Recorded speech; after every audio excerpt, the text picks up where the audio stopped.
Diamond P Sports presents the fastest sport on wheels, championship drag racing.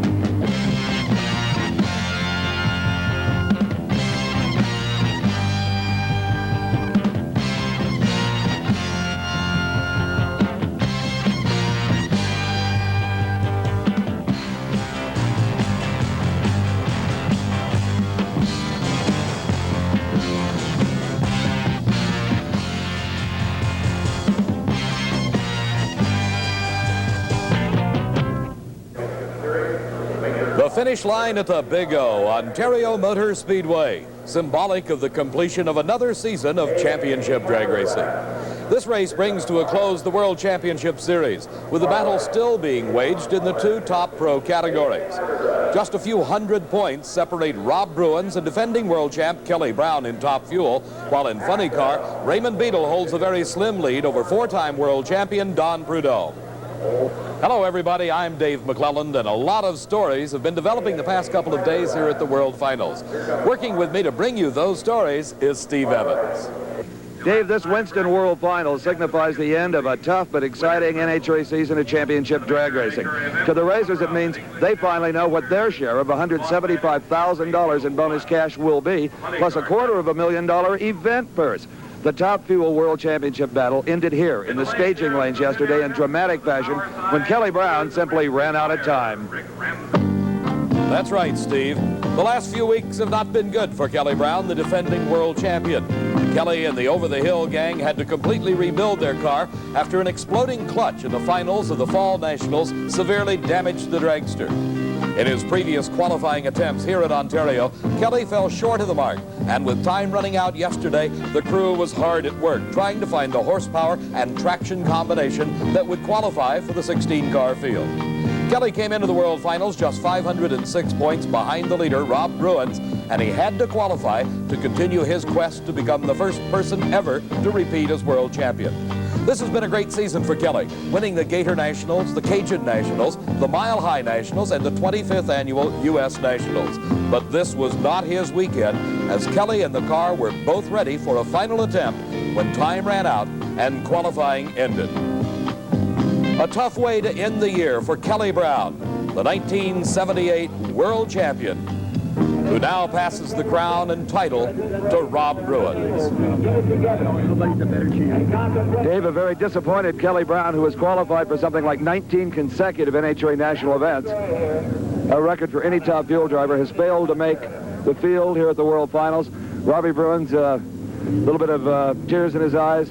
The dream of every kid that ever went down a drag strip to be the Top Fuel world champion. Robbie Bruins does it. Kelly Brown will be opening the gate fairly early. Kelly, and you know how he feels right now. You did the same thing last year. Well, I have to know. You know, I just climbed out of the car. It's a very, very disappointing feeling, not only for myself, but for all our guys who worked so hard. But we did well. We tried as hard as we could, and it's a fantastic sport. And my thanks go out to everyone that helped us all year long. And Robbie, how do you feel right now? Well, I'm really elated. I wish Gaines was here because it's been a team effort all the way, and this is a dream come true, or another overnight success. We've only been doing it about 15, 20 years.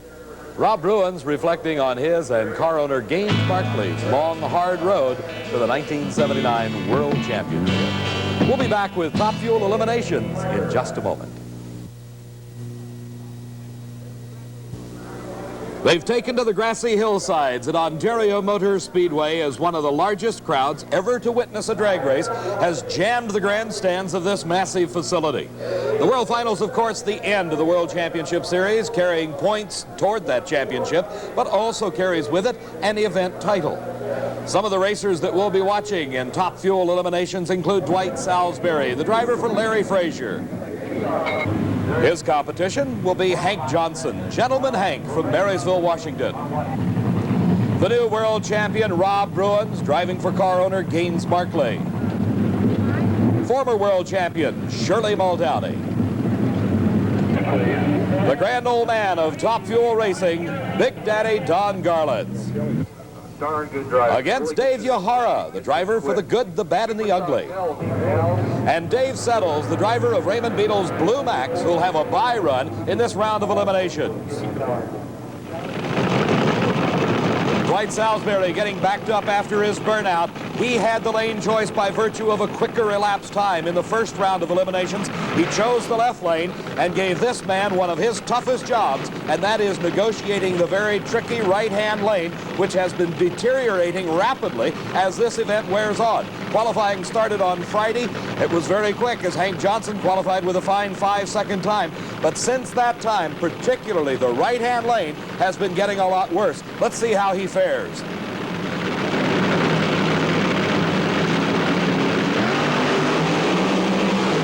Both cars go up in smoke, but Dwight Salisbury recovers first and wins the race by just a few feet. 6.33 seconds elapsed time to Hank Johnson's losing 6:36. Watching again, we see Hank Johnson up in smoke. Dwight Salisbury the same, but Salisbury recovers very quickly and pulls away and holds on at the finish line to take the victory over Hank Johnson. Here's Steve. Dwight Salisbury got down here, Dave, and didn't even know who won. You did. It was close. He was right there. I saw him on the light. 300ths of a second, Dwight. Well, that was... Whoever recovers first from the tire smoking. Yeah, we got awful loose. I shifted it as quick as I could, and I didn't think I was going to catch him. But it was pulling hard on top. What was our speed? Oh, I didn't hear the speed. Is the track getting any better, Dwight, or is it deteriorating? We didn't change it any, and it smoked the tires that time, so my guess it's going away. We might have to back her down a little bit. Okay, Dwight Salisbury says it's not getting any better out there, Dave.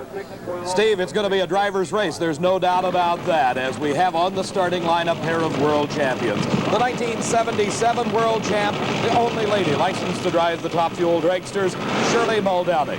She is competing against the new world champion, Rob Bruins, driving for Gaines Markley. And it is Shirley with the lane that has been giving everybody such trouble. That smoke you see coming off the tires, that is literally burning the rubber.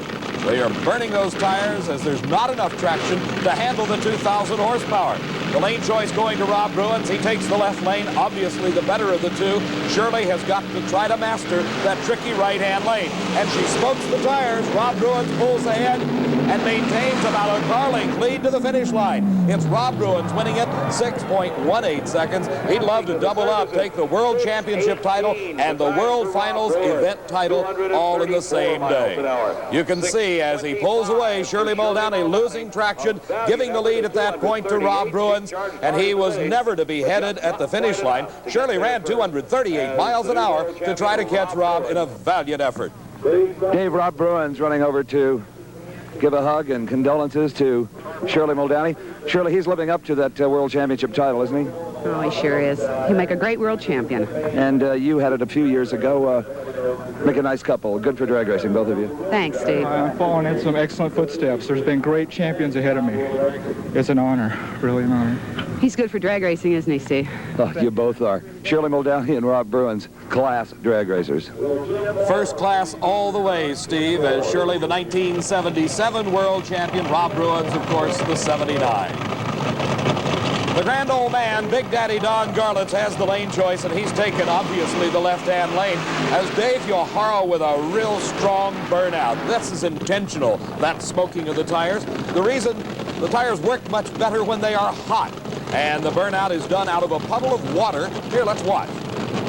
You see the tires starting to spin very rapidly and the smoke coming off of them, burning the rubber. It does two things. It heats them up, it gets them clean, and it puts more rubber on the racetrack. But all the burnouts in the world have not helped that right-hand lane thus far. And Dave Yohara, with the good, the bad, and the ugly, that's the team of Velasco, Cohen, and Oswald, is picking on one of the toughest Top Fuel racers ever. Over 2 decades, sitting behind at first and then credited with developing the first workable rear-engine dragster is Don Garlits. Yohara, one of the better West Coast drivers, has been on the National Trail this season. But this is his toughest one of the year, as he's got the grand old man, Big Daddy Don Garlits, putting down his face mask, getting ready for this run down the Ontario quarter mile.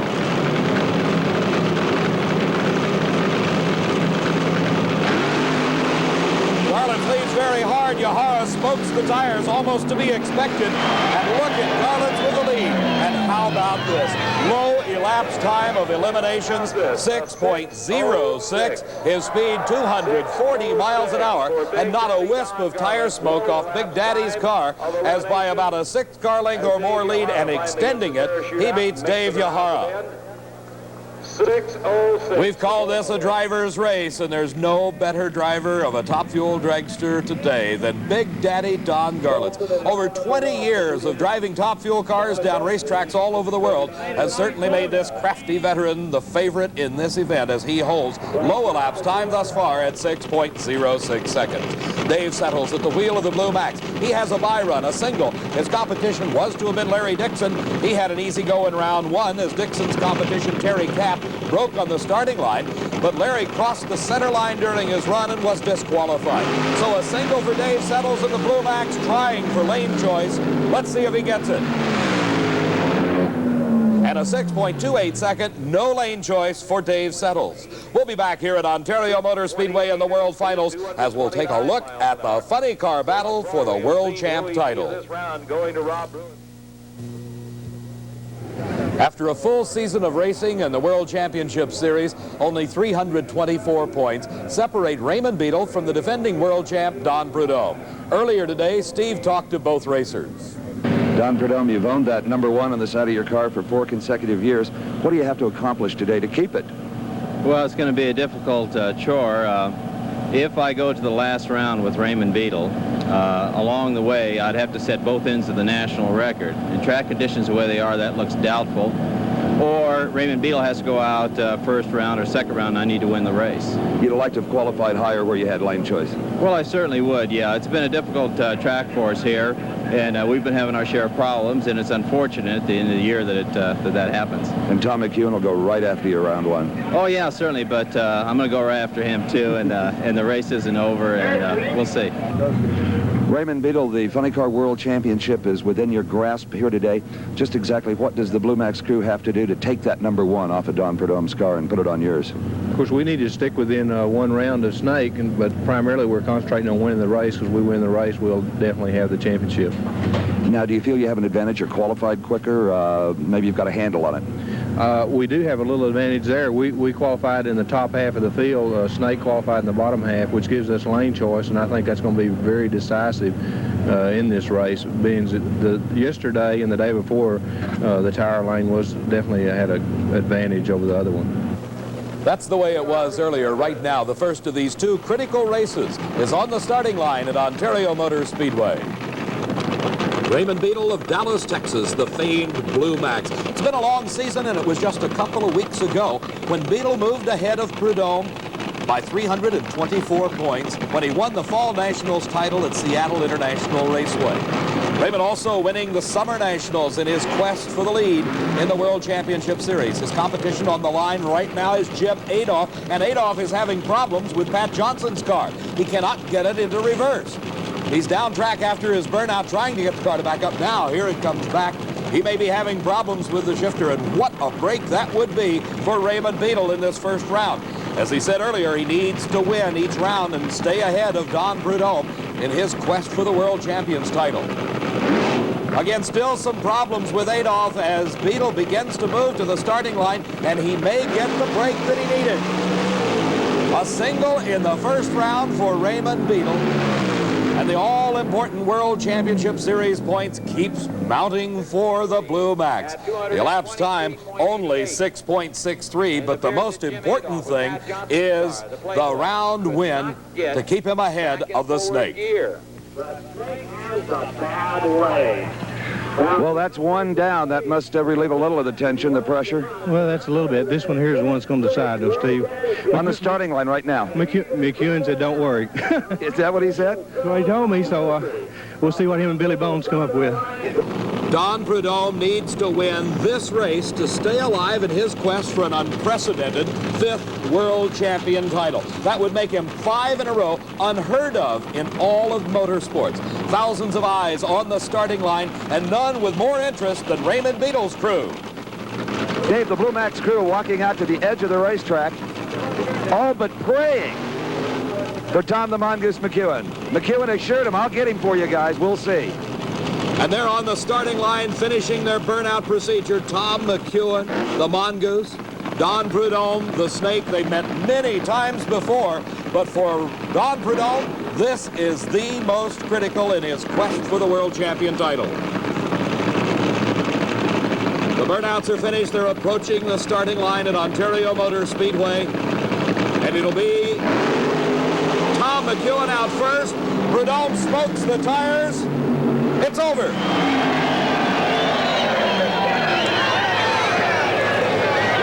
Dave, it is absolute bedlam down here. The Blue Max crew has gone crazy.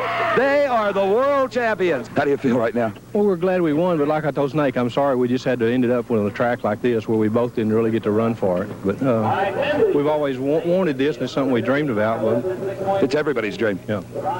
So Good for business, too. yeah, it won't hurt it at all. Thank you a lot. Number 1, Raymond Beadle in the Blue Max. Ray Beadle goes over to congratulate Tom McEwen on that very important first-round victory over Don Prudhomme. As we get ready to go into the second round of racing, let's meet the drivers. Ron Colson driving the Hawaiian. He'll be racing against Tom McEwen. You saw him beat the Snake in round number 1. Trip Shoemake driving for Johnny Loper out of Phoenix, Arizona. His competition, the new world champion, Raymond Beadle. The winner of the U.S. Nationals and the Gator Nationals earlier this year, Gordy Bonin. From Waco, Texas comes his competition, Billy Meyer. John Force from Fullerton, California, against Tom Ridings, who's driving for Joe Pisano. And it's the second round of racing, and Tom McEwen, while he won his race over the Snake in round number 1, he didn't go quick enough to get lane choice. That goes to Ron Colson.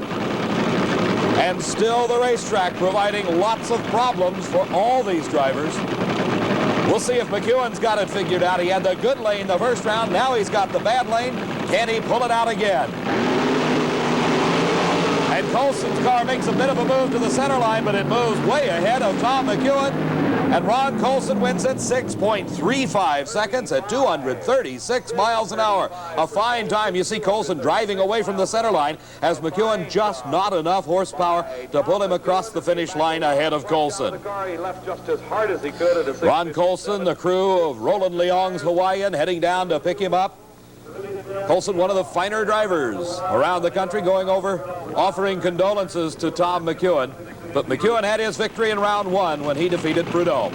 And here's the world champion, Raymond Beadle.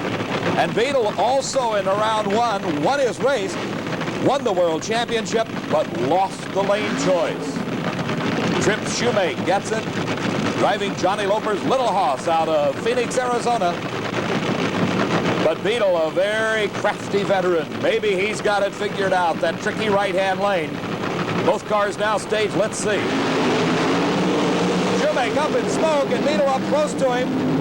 But just no horsepower at the finish line, as there it is. Trip Shoemake wins it. 6.60 seconds, and an elated crew as Shoemake now moves into the semifinals with that win over the world champion. Coming up, we'll take a look as we see the two cars pulling off the track, just how it happened. As Shoemake strikes the tires right there, you can see the car lunge when he changes gears, and he pulls ahead of Beadle. Beadle way down on power, trying to get off the starting line without smoking the tires. He did, but he lost the race. Trip Shoemake and his pretty wife, Susie, from Phoenix, Arizona, celebrating going into the semifinals. Been a long time since you've seen the semis, Tripper. Last time I got here was Englishtown, and then I ended up stumbling against Raymond. And we had a hard season, and the track is less than ideal today. But Loper and I never give up. This guy's tough, boy. I mean, we can knock him down. He comes right back. Don Garlitz was talking down here earlier. He says he's taking powder out of his car and going quicker. Yeah, the thing is, with the way our fuel system's set up, we take power out, we drop off a half a second. Right now, I just learned how to drive on a dirt track. I can just drive her on down. Okay, going into the semifinal round is Trip Shoemake, also known as 240 Shorty. And a tough racetrack faces Waco Billy Meyer, and a tough competitor in that other lane is Gordy Bonin. The Canadian has already won the U.S. Nationals this year and set a new speed record at over 246 miles an hour for Gordy Bonin. But Billy Meyer has a twofold job here. One, he has got to defeat Bonin, which is hard enough, but he's also got to figure out that right-hand lane, which has proved very difficult so far today. He leads well, but there's no power there. As you can see, Gordy Bonin just pulls away to a very easy win, a fine 6.40. His speed 234 miles an hour. Bonin moves into the semifinals. Here you see they leave the starting line together, and right there at that point the race is over unless something breaks, because Bonin moves well ahead of Billy Meyer and takes an easy win to go into the semis. Bonin, as we said, had won the U.S. Nationals this year. Here we watch him as he comes out of his car using the escape hatch in the roof rather than coming out the side of the car or waiting for a crew member to lift up the body. The Canadian Gordy Bonin winning the U.S. Nationals and setting that speed record at over 246 miles an hour. Also has a Gator Nationals win to his credit in 1979. From Fullerton, California comes the Corvette of John Force. This is the final race in the second round of funny car eliminations. Alongside of Force and in the left-hand lane, or the good lane, is Joe Pisano's car, driven by Tom Ridings. Ridings has advanced up from the Pro Comp ranks. Those are the alcohol-burning funny cars. Now in the nitro burner of Joe Pisano and smoking the tires, going all over the racetrack is Ridings. He's still in it, but from behind comes John Force, just sticking with it at 7.23 seconds. Hardly any time to talk about, but it's all important as to who gets to the finish line first. The times really mean very little except for lane choice, but it's who's at the finish line first. That's what counts. The losing time for Tom Ridings was a 7:27. As we watch, we see Ridings going up in smoke just a few hundred feet off the starting line. The car drifting sideways. He gets it back straight. It goes sideways again. He drives it straight again. He gets back in it on the power, but here comes Force. And look at the Corvette move by just at the very few final feet. John Force, that's one you might have thought you lost had you not stuck with it. Steve, I made one of those all-time screw-ups. I left the starting line in high gear. I can't believe I did it. My car was weird acting. I went out there and just did everything wrong. Pedaled it, hit it, but I seen he was in trouble. I recovered it, reached down and shifted it in high gear, and I was in high gear. I got to apologize to my guys because they've worked hard, and I screwed it up, and the Lord just let us pull that one right out of the bag. You've got a reprieve as you go to the semifinals. You'll never do that again, probably. Oh, I'm going to make a lot of mistakes before this thing's over, but that's a killer to be that dumb. It's dumb. It's the pressure. When I got in the glue box, the car was sideways coming out, and I had to pedal it, so I thought, well, I'll leave it in high gear and try to do another drive with it to save from wearing the clutch. And when I backed up, my whole program changed, and I never thought to put it back in low, and it was just one of those dumb... Seems to me it takes a heck of a guy to admit it. I'm a heck of a guy. Okay, John Force goes into the semifinals with the Wendy's car. We'll be back with more racing from the World Finals in just a moment.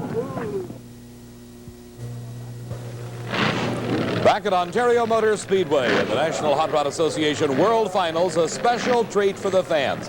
This is a replica of a 1929 Model A Ford panel truck driven by none other than Wild Bill Shrewsbury. Behind Bill sits an alcohol-burning supercharged Hemi engine that puts the panel truck on its rear wheels. And it stays on its rear wheels all the way through the quarter mile and a lot more. Sparks flying from the skid plates at the back of the car. The Model A Berry Wagon heads down the track. Wild Bill Shrewsbury at the controls. Well past the finish line, Bill Shrewsbury sets it down. A real treat for the fans at the World Finals. In the pits, another treat for another man. Well, Dave, if Raymond Beadle was at all down about losing here in the second round, I think his spirits just took a sudden rise. Wandering through the pit area, we find Harvey Chandler of the English Leather Company presenting Raymond Beadle with a check for $10,000. A nice little bonus for the World Championship. I thought that would be a nice kicker. For Raymond, a $10,000 bonus on top of the $15,000 World Champion prize. In other action, World Champs were crowned in the sportsman category. In stock eliminator, Ray Cook gave away the head start in this handicap race to the Ford Mustang of Jeff Powers. But halfway down the course, here comes Ray Cook, and the Hillside, New Jersey native takes the stock eliminator title. She became the 7th woman ever to win an NHRA national event, and Amy Falk defeated Bob Marshall to win the Superstock World Champion crown. Amy Falk. It was his 5th trip to the final round, And he finally pulled it out as Garley Daniels Jr. defeated Jim Allen. Daniels, driving the Chevrolet, won the world champion title in modified eliminator. In competition, the big head start went to Larry Torres, but the roadster of Robert Newberry came from behind and was first to the finish line for the competition eliminator world champion title. In Pro Comp, it was his 6th event win of the season. He is the Grace Cup champion and now the world champion, Billy Williams of Torrance, California, defeating Brian Raymer. In Pro Stock Motorcycle, Terry Vance in the near lane going a little bit crooked as Bob Carpenter took that measure to take the win. In Top Fuel Motorcycle, the runner-up at the U.S. Nationals, Jim Bernard, defeated Pee Wee Gleason at the World Finals. Back to racing, and it is Pro Stock Eliminator semifinal round. Dino Don Nicholson of Orange, California at the wheel of the Ford Mustang, and what a story here. Earlier this season, Dino Don and Ronnie Sox ran into each other. That's right, they collided on a racetrack. Both cars were totally demolished. The drivers A-OK, but Nicholson having to go back to his earlier Ford Mustang. It's a couple of years old, but the driver is 52, and he's still right in there with the best of them. Against him, the winningest Chevrolet of Frank Iaconio and Ray Allen, and it's a whole shot for Frank Iaconio, and he extends his lead at the finish. Iaconio wins it 8.66 seconds to a slowing 8.82 for Dino Don Nicholson. You see Nicholson start to drift towards the outside edge of the track, and then he comes back in towards the center of his lane. That was just enough to give the edge, as allowing Frank Iaconio to pull ahead. And Iaconio will be in the finals against one of these two cars, the Chevrolet of Rare and Morrison from Arlington, Texas. Lee Shepard doing the driving against Bob Glidden, the defending world champion. In fact, he is the 1979 world champ, having wrapped up the title before the world finals ever got underway. For the 15th straight time, Bob Glidden has qualified in the #1 position. The lane just as tricky, that right-hand lane for the Pro Stock cars, as it is for the higher horsepower entries. And Glidden, with a quicker elapsed time the previous round, uses every bit of his horsepower in that Plymouth Arrow to his advantage as he takes the measure of Lee Shepard, 8.60. So he will have lane choice going into the finals against Frank Iaconio. Here you see a close race for the first 100 foot or so, and then it is Bob Glidden all the way to the finish. Frank Iaconio in the final. Coming up, we'll be seeing the semifinals of Top Fuel and Funny Car at the World Finals. Back at Ontario Motor Speedway, I'm Dave McClelland, and people are sitting everywhere ready for the action in semifinal round of Top Fuel Eliminator. Dwight Salisbury driving for Larry Frazier does a smoky burnout in that right-hand lane. Again, the burnout designed to heat up the tires, and in this case particularly, put down as much rubber on the racing surface as is possible, because they're trying everything to figure out what to do with this tricky traction condition that exists in that right-hand lane. The competition for Larry Frazier and Dwight Salisbury, the new world champion, Rob Bruins. He's driving the car owned by Gaines Barkley, hailing from a suburb of Seattle, Washington. Salisbury retiring for a couple of years after campaigning his own car for a number of years, then jumping back into the driver's seat in the middle of this season and doing very well for car owner Larry Frazier. Of course, you know the story on Rob Bruins. He parlayed a series of divisional event wins and some fine showings at national events around the country to the 1979 World Champion title. He'd love to double it up right here at the World Finals, making it the World Champion and the World Finals Top Fuel Eliminator all in the same weekend. And a smoky lead by Dwight Salisbury. The track just not enough traction to hold the 2,000 plus horsepower. I'm sure it's detuned from that point. As you see, just frying the tires is Dwight Salisbury, and that's all Rob Bruins needed to set low elapsed time of eliminations at 6.04 seconds. Bruins with that 6.04 getting out of his car, hoping it will hold up to where he can get the lane choice for the finals. It will be against one of these two drivers, Big Daddy Don Garlits or Dave Settles. The final race of the semifinal round, the Blue Max Dragster. The car's owned by Raymond Beadle, Foster Yancey, and Brad Camp. And Dave Settles, a very competent driver out of Dallas, Texas, does the driving. But he's got his work cut out for him as Big Daddy Don Garlits has got that left-hand lane. He ran a fine 6.06 seconds in it the round before.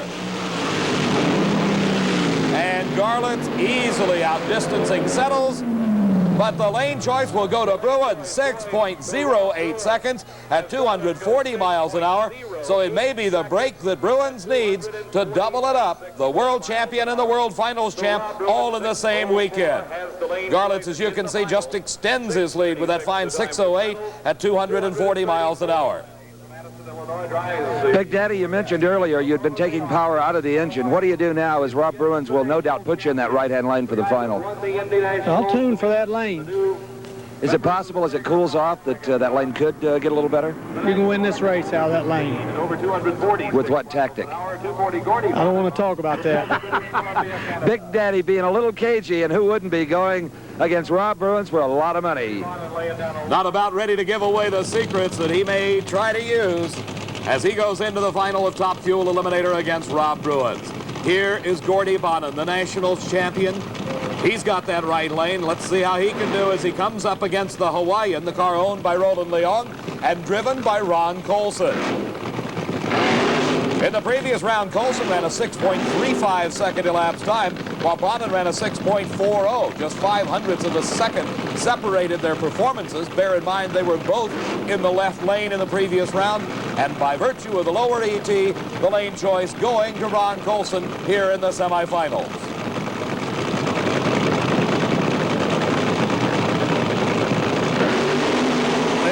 Together, and Colson goes out of control and crosses the center line, which means automatic disqualification. So Gordy Bonham moves into the finals. A fine 6.64 second elapsed time. His speed 231 as the best time turned yet today seems in that right-hand lane by Gordy Bonham. Right here is Ron Colson out of control. You see him heading into that right-hand lane. He backs off the throttle, turns the wheel back to the left, but it's too late. He's already crossed the center line, and that means instant disqualification. You can't cross the center line in any run in competition. Here's Gordy Bonham and Ron Colson. Gordy Bonham, possibly the only driver this year to make it into 3 final rounds in national event competition. Well, if that's the case, we're going to have to win it. I mean, we came here, there's only one thing to do, and that's win the darn thing. Don Garlits just told me that a man can win this race in that right-hand lane.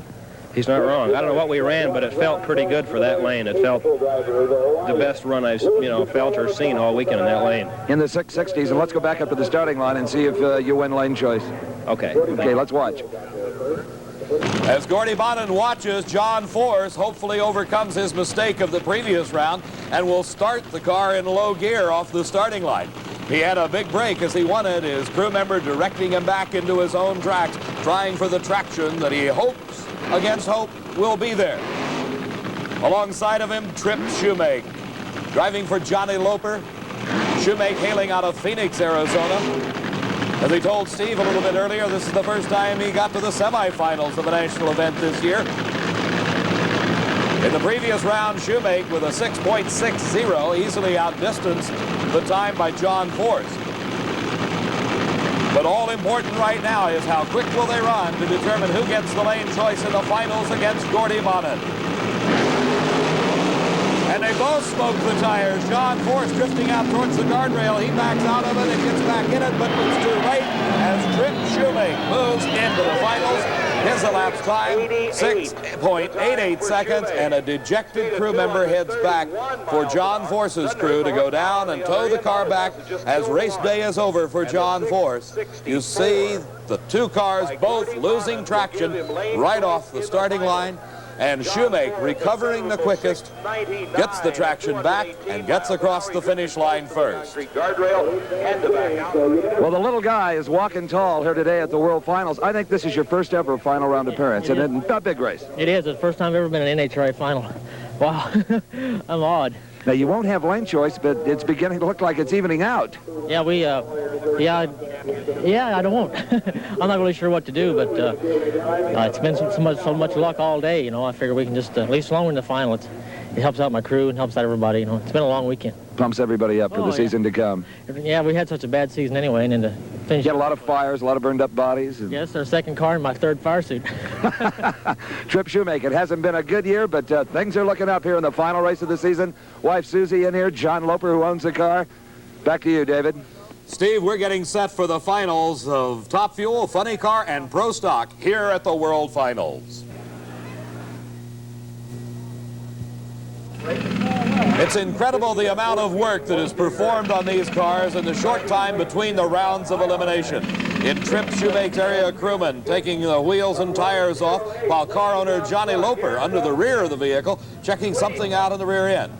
Wife Susie Shoemaker somewhat pensive as she is watching the crew working on the car, and driver and husband Trip Shoemaker in adjusting the clutch and working on the rear of the motor. Let's go over to Gordy Bonnen's pit. There's a real thrash going on here at the Canadian pacemaker car of Gordy Bonnen. Jerry Verhill's the crew chief. I understand you haven't heard a thing. What's all this thrash? Well, we want to win, so we thought we better look and make sure. You know, these things they can break and you don't even know it. So. U.S. Nationals, you didn't hurt a part, but you field strip at every run. We put 8 pistons in it today to start with because the 8 that were in when we got here were from Indy. How about your driver here? What do you think of his job today? He's doing fine, just like always. Don't worry about him. Do you talk to him at all? Do you give him any advice on driving? He doesn't bother you about the motor, you don't bother him. I take care of this and he takes care of that, and if we both do our job, we'll come out okay, right? And it's been a great team so far. Yeah, I think so. While the funny cars get ready, it's time for the finals in Pro Stock. Wearing the big number 1 is the Plymouth Arrow of Bob Glidden, signifying he's the defending world champion, and he's also the new world champ, having wrapped up that title before ever coming to Ontario in the World Finals. He's racing against the only man to beat him this year, Frank Iaconio from Totowa, New Jersey, in the Chevy Camaro. And a whole shot for Iaconio puts him about a foot ahead of Glidden. Can he hold on for the win? Oh, what a close race to the finish. And it's Bob Glidden who wins it. A tremendous close race. 8.65 seconds. The winning time for Glidden, 8.74 seconds. Almost a tenth of a second slower, but a lot quicker off the starting line was Frank Iaconio. At the finish, though, it's where it's important, and that's where Bob Glidden gets first by just a matter of inches. Dave Bob Glidden trying to shed himself of all of the safety equipment. You can see the sturdy roll cage built in this car that houses a man who has broken yet another record, drag racing's first ever 5-time world champion. Congratulations. Thank you, Steve. We had to race for this one. Oh, those guys are terrible on me. I'll tell you, Iaconio was really tough on me. They're really the only guys that have beaten you with any consistency at all. Well, they've got their car, their performance is really good, and Iaconio is quite a driver. Well, congratulations to you, Etta, the boys.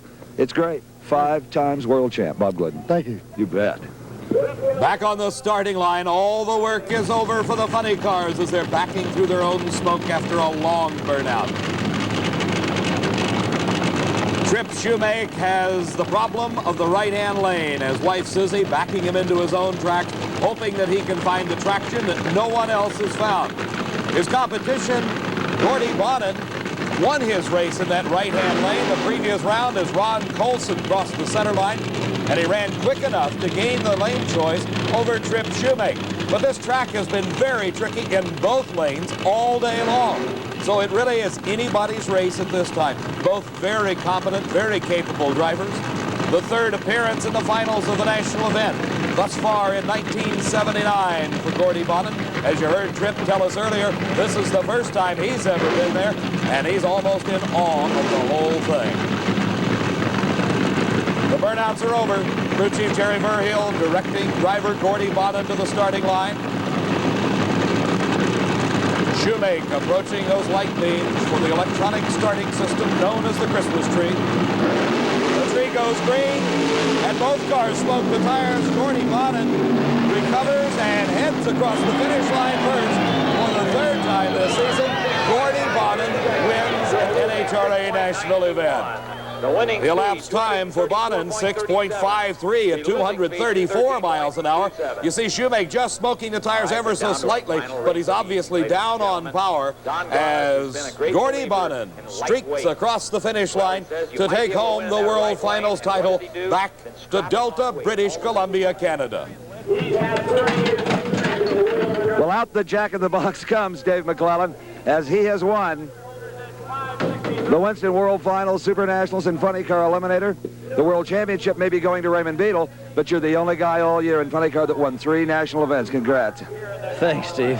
What a battle. You're bushed, huh? I'm mentally exhausted. I mean, to figure this track out, Jerry and I have been put in 100 hours this weekend. Were you a little worried when you saw him maybe get out first that he would hook up in that line? No, his car always moves real hard in the start line. We got this thing choked up so bad that it's like at Indy. The thing leaves real bad, but... Choked up, you mean what? Tight clutch. Okay. Well, congratulations to you and the Pacemaker team, and the U.S. green again goes back to Canada. We love it. Thank you very much. Gordy Bonin. A very tired but happy man, Gordy Bonin, winning Funny Car Eliminator. Back in the pits for Top Fuel Eliminator, quite a thrash going on in Rob Bruin's pit area. As you see the crew working hard, putting the engine back together. Having taken it completely apart, Bruins and the crew working hard to get it back together for the final.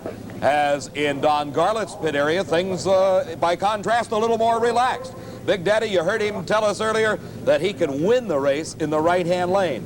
And nobody is better at reading a racetrack than Big Daddy Don Garlits. We'll be back with the finals of Top Fuel Eliminator in just a moment.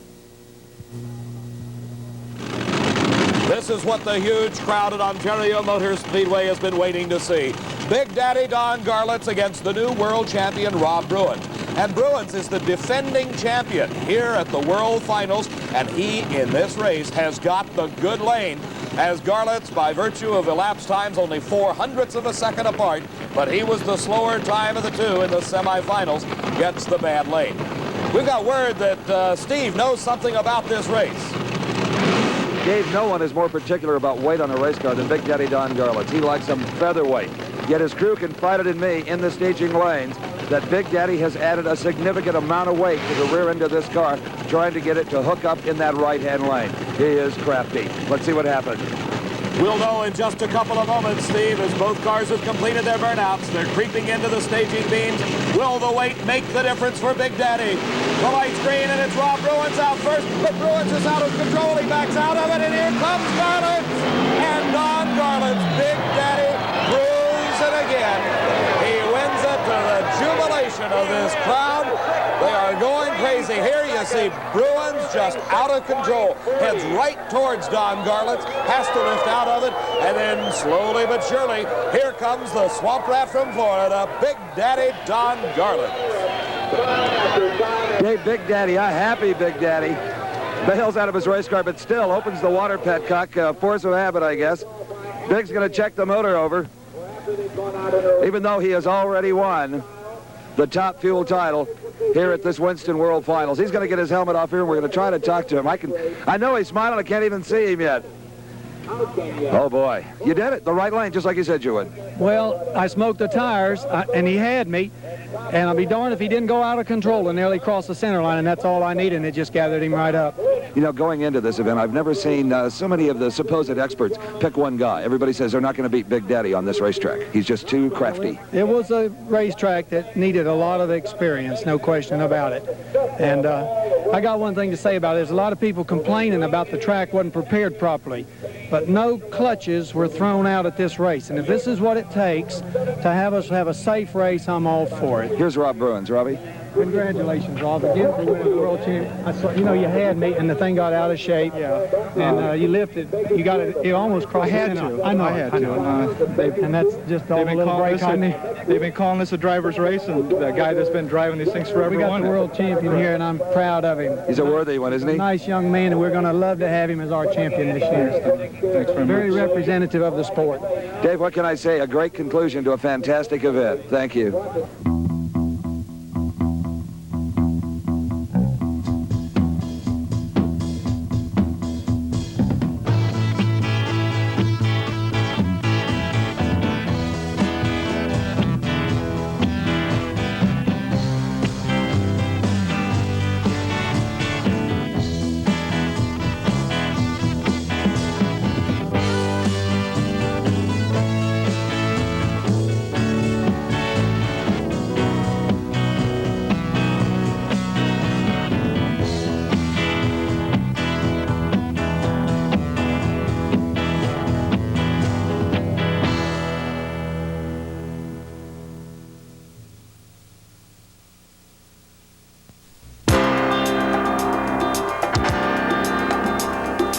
This is Steve Evans.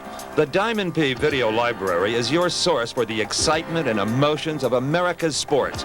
Our National Hot Rod Association Championship Drag Racing Series takes you to the Gator Nationals, the Cajun Nationals, the Spring Nationals, the U.S. Nationals, and the World Finals. Our American Sports Cavalcade Series travels the country, bringing you the best and uniquely American sports. Among those sports are NASCAR racing from the Dover 500 and the Marty Robbins 420, IndyCar racing from Road America, World of Outlaw sprint cars from Jacksonville and Eldora, tractor pulls, swamp buggy racing, hydroplanes from the Clear Lake Regatta, professional rodeos from Greensboro and the Youth National Rodeo Finals. Our IMSA Motorsports Series follows the exciting GTP, GTU, and GTO cars from Riverside to Lime Rock to Watkins Glen to Road America and to Pocono. And don't forget, Decade of Thrills, the ultimate drag racing experience. A 90-minute home video cassette exploring the best in championship drag racing, hosted by drag racing legend Don Prudhomme and myself. Call today for a complete catalog and prices. The Diamond P Video Library, your source for great American sports.